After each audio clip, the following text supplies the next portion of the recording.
Hi, I'm going to do a quick recap of what we went over in lesson 3, just in case you missed something or you weren't there. So, our focusing question is still, how do artists explore the sea? In lesson 3, we looked at 2 paintings and we determined the central message. The first painting we looked at was the boating party. Remember, I modeled how to complete our organizers by myself. So if you missed the lesson, I want you to just watch. You're not writing anything in your binder right now. So when we looked at this picture, first I said, I see a woman and a baby and a man in a rowboat.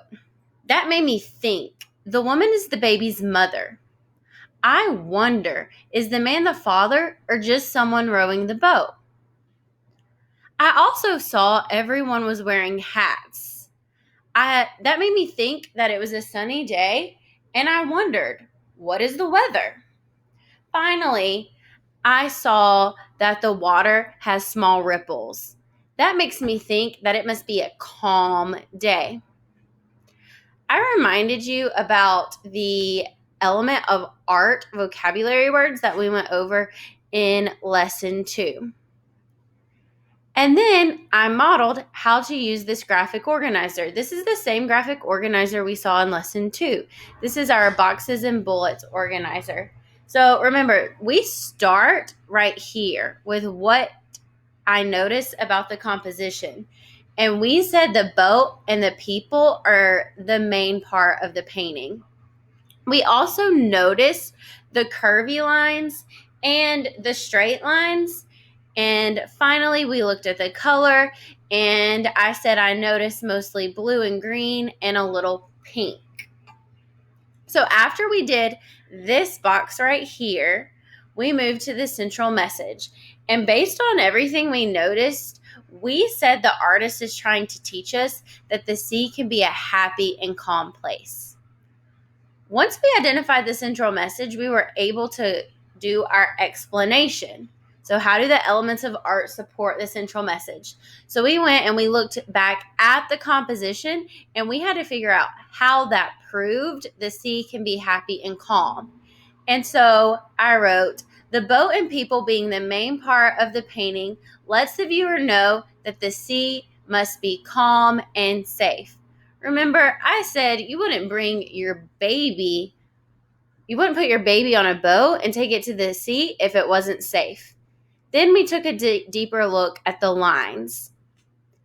The curvy and straight lines on the boat show the boat looks pretty level, so the sea's calm. We see small ripples in the background, so we said that this also proves that the sea is calm.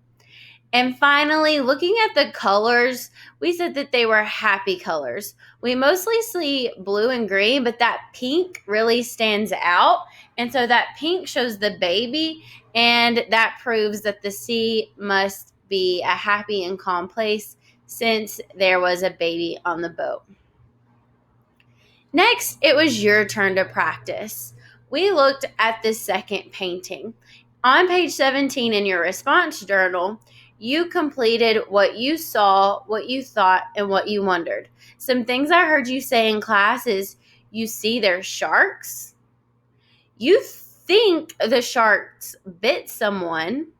You wonder if the sharks are going to attack that man. Some of you also said, I see red in the water. I think it's blood. I wonder if that man is bleeding or if it's from someone else. Based on what we saw then, by yourself, you started completing your response journal on page 19. Ooh, excuse me. So some of the things we said as we were filling in the first part together, we said that we noticed the boat in the middle of the painting and that the sharks look as big as the boat. That's what we noticed about the composition.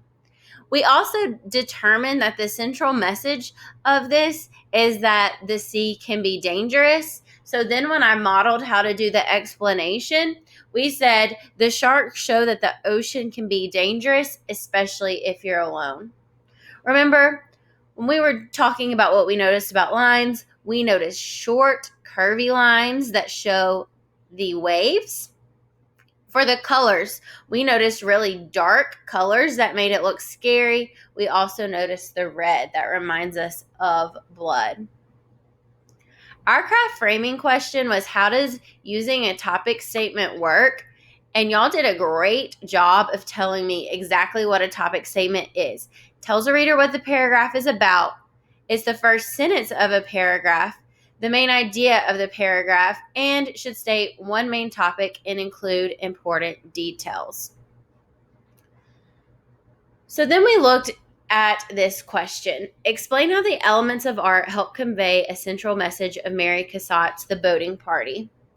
In your binder, you have this graphic organizer, and we had to come up with a topic statement.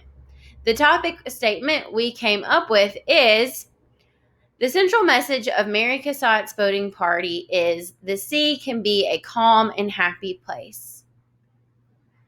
Finally, I assigned your land. How did Winslow Homer use elements of art to explore the sea? And I told you to make sure you go back. You use this graphic organizer to help you with your land. And if you haven't done so already, remember your land is in your Google Classroom for lesson 3. You need to complete that and turn it in. Of course, if you have any questions, feel free to call, text, or email me.